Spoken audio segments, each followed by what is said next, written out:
Hi, everybody. This is Tony Khan, the producer and director of Morning Stories from WGBH in Boston. I don't know how to play an instrument, and without being able to do that, there's a whole range of expression that's close to me that words alone just can't get to. Today's morning story comes from a very musical colleague of ours at WGBH named Kathy Fuller. She's one of our classical music hosts and a concert pianist. It's probably the best account of musical expression that I have ever heard. We call her story A Great Hall. Mechanics Hall in Worcester is one of the great halls in the world. It has these two draping staircases on either side and a beautiful piano, beautiful 9-foot Steinway. We had a rehearsal on it the night before. It was great. I was to play the Mozart C major piano concerto. Suddenly, there was the most amazing sound I have ever heard. It was a collective inhale. It was a... The people who were moving the piano were pushing it in the wrong direction. The movers just let the piano fall down this staircase. I thought somebody had been killed. Keyboard first, down the stairs, no more legs, on its belly, like a whale. I went running out to see. Somebody said, "Do you still want to play?" Part of me said, maybe I could do this next week. That would be fine, you guys. Let's go have a drink. And this other sense of me said, God, I want to do this more than anything in the world. As you may have guessed, we seem to have dropped the Steinway. Fortunately, no one has been hurt.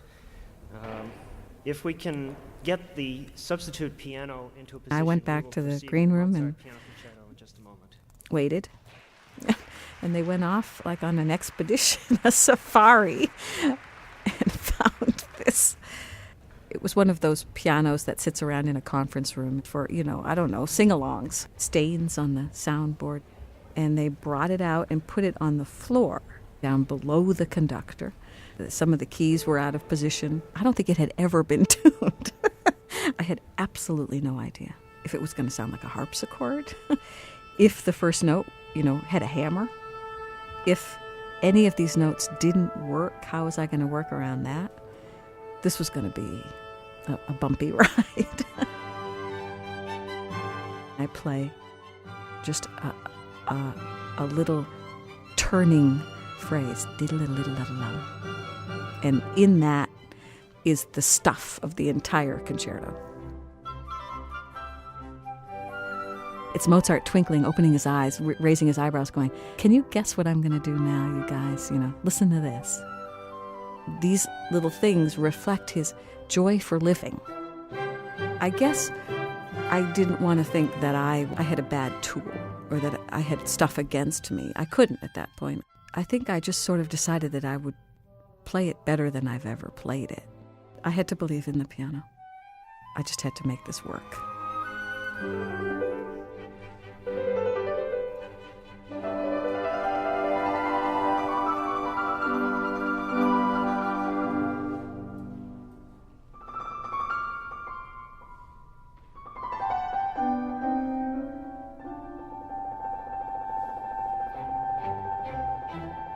I remember the orchestra being much better than they had been before. Really. I think they were like rooting for me. I think they wanted to help.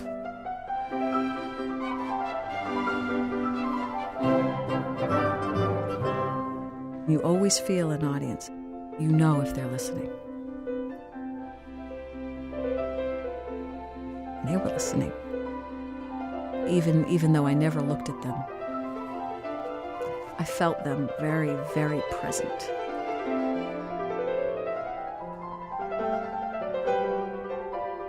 They were tremendous.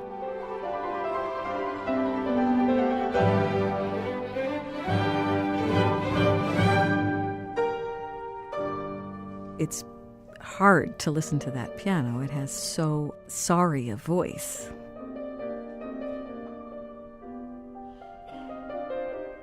In a way, it was almost like a practical joke. Mozart wouldn't be beyond that kind of thing, you know? Here, try it on this. See if you can make it work on this, you know? You know that big, sleek, black, shiny, gorgeous, perfectly tuned, perfectly silken Steinway D? Flat on its belly. Maybe it wasn't meant for that. You know, the pretty boy Mozart that we hear so much of the time, so absolutely exquisitely even and without you know, holes and scars and giggles and junk. You know, maybe there was something about playing on that rough and crazy piano that was more like the real Mozart than that Steinway D ever could have been.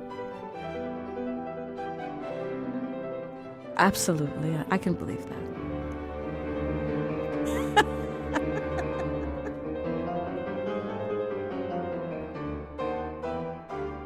That was Kathy Fuller with today's morning story, A Great Haul.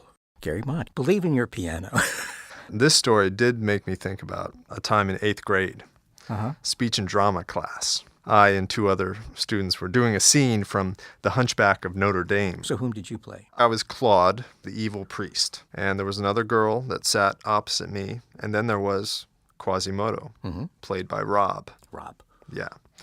So there's Quasimodo, hunched over, writhing, wriggling, and the girl and I were supposed to exchange lines. Well, she forgot her lines, I forgot mine, I don't remember, but we both just melted. Like, you forgot, But there was Quasimodo, hunched over, writhing. We got F's, Quasimodo got an A. He stayed in character. He stayed in character. He believed in his piano. He believed in his piano. He triumphed. He took his game to another level. A true artist. It's a lesson. Mozart would have been so proud of Kathy in this instance. Mozart was a kind of Quasimodo type of character. In public, he could behave in an embarrassing way. Certainly in my professional life, I have found that if something sort of makes me squirm, if I'm nervous about doing something, I should do it. I should totally do it because that is a test of character. There are lines that I don't want to cross, but working with you challenged me what I believe, what's okay, and that is going to help me grow. I hate to say thanks for nothing, but, thank the listeners out there. That's the wonderful thing about podcasting. People out there will let you know whether you're speaking to them. That's true. So trust the listeners. Believe in your piano.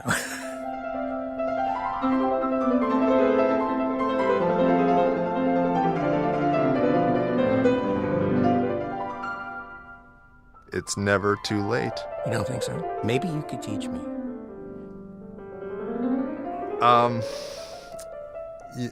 I like you right now, and I want to stay that way. Moving on, then. We're over $2,700 for financial contributions, and several people have re-upped. Maybe we could make it to $3,000, but it's up to you guys. It makes our boss happy. Let's put it that way. It does, yeah. Maybe they'll unchain us from the studio if we reach the $3,000 mark. WGBH.org/morningstories is our website. Please go there, spend some time, listen to some old episodes. It's all there, our complete archive. And we'll be adding to it with our next podcast. We'll see you soon. Bye-bye.